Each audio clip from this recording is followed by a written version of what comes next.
দুই দেশ কি বলছে ওনার টুইটারে এটা বোঝা গেছে, মোদিজির টুইটার এবং ইউনূসের পক্ষ থেকে। তো দুই দেশের যে বক্তব্য সেটা একেবারে কন্ট্রাডিক্টরি।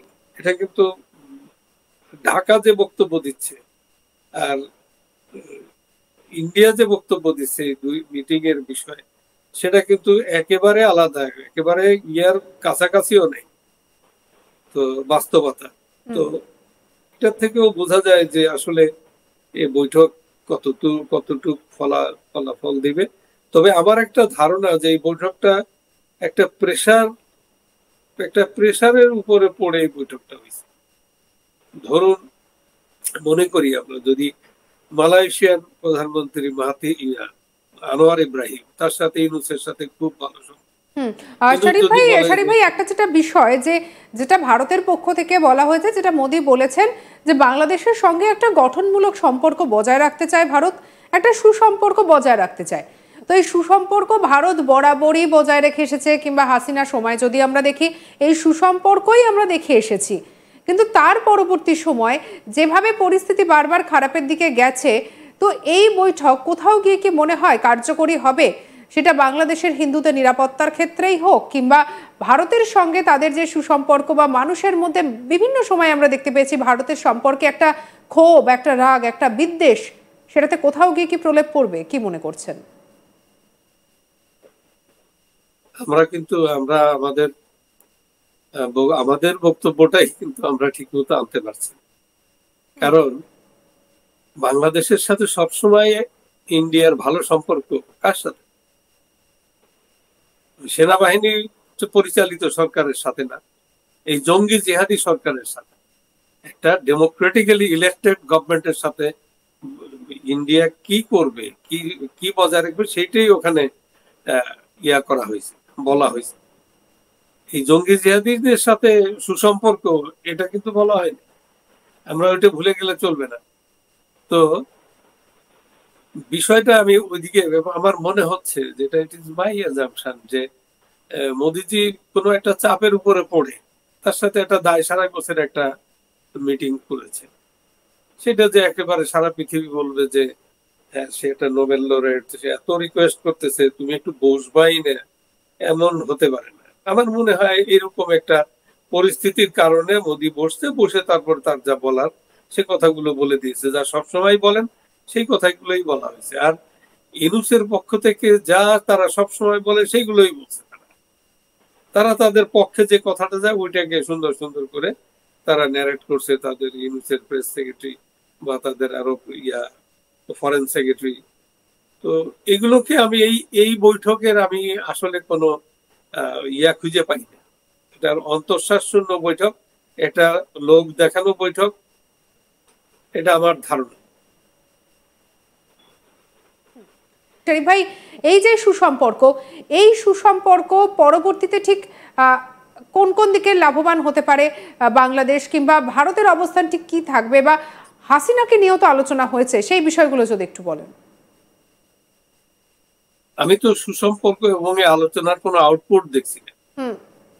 হ্যাঁ, যদি বুঝতাম যে মোদির সাথে আলাপের আগেই ইয়ার ওদিকে চিন্ময়ের বিষয়টা সেটেল হয়ে গেছে, তারপরে আরো যে ইস্যুগুলো আছে, অনেকগুলো ইস্যু আছে, সেগুলো তো কোনো কিছুই তো এরা কগনিজেন্সিতে নেয়নি, তারা তাদের ওয়েতে চলছে। এবং ভারত যে এনিমি রাষ্ট্র এটা তো মোদির ক্যাবিনেট থেকেই বলা হচ্ছে। তারপরে মোদির চীন সফর থেকে আপনি কি বুঝলেন? চীনে বসে সে বলছে যে সেভেন সিস্টার হচ্ছে ল্যান্ডলক কান্ট্রি, ল্যান্ডলক, আর আমরা হচ্ছি সমুদ্রের পাশে, we are the guardian of ocean.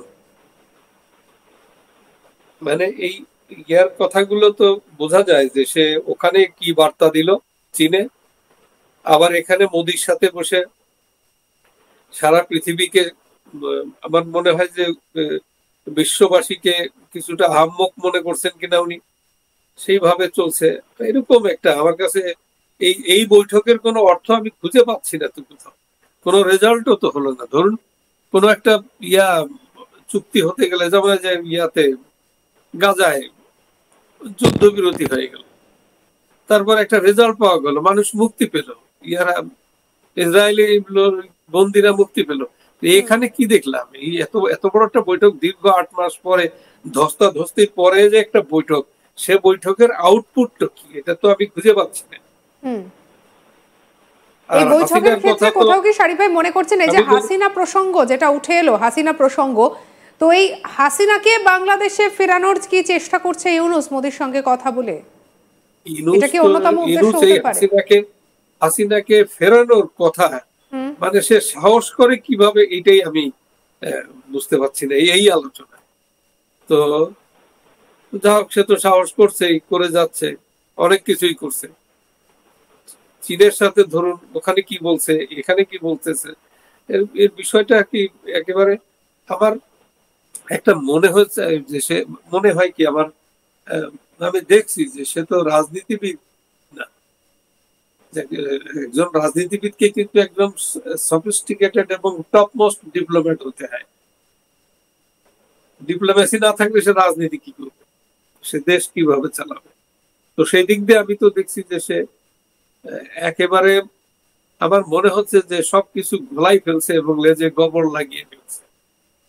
একদিকে সেভেন সিস্টারকে হুমকির মুখে রাখছে, আবার অন্যদিকে ইয়ার কথা, সম্পর্ক সুসম্পর্ক রাখা, মিথ্যা কথা বলে, যেমন যে হিন্দু সম্প্রদায়, তার কথা তো হিন্দুদের উপর কোনো কিছু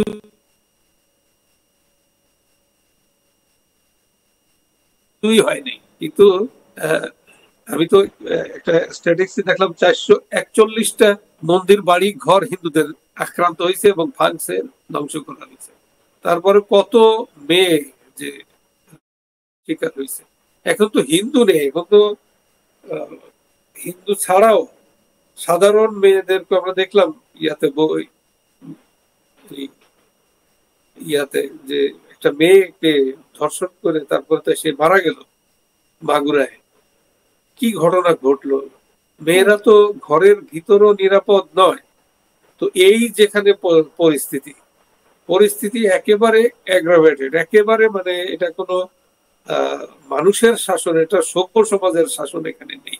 এখানে জঙ্গলি জিহাদিদের শাসন, এবং তারা যা ইচ্ছে করছে সেটাই তো করতেছে। পার্শ্ববর্তী দেশ হিসেবে তাদের যে একটু সংযত হয়ে কথা বলা, তাদের একটু রিয়ালি গণতন্ত্র প্রতিষ্ঠার জন্য, এই যে বিএনপি এখন যে বাংলাদেশের সবচেয়ে বড় পার্টি, আওয়ামী লীগের কথা বাদ দিলে বিএনপি তো বলেই দিছে, আজকে দেখলাম ফখরুল ইসলাম আলমগীর তো তুলে দিল, পরিষ্কার বলে দিছে যে এরা তাদেরকে ইঙ্গিত করেই বলছে যে এরা স্বাধীনতা বিরোধী। আজকে স্বাধীনতার উপরে কেন হামলা হচ্ছে, এগুলো আমরা কোন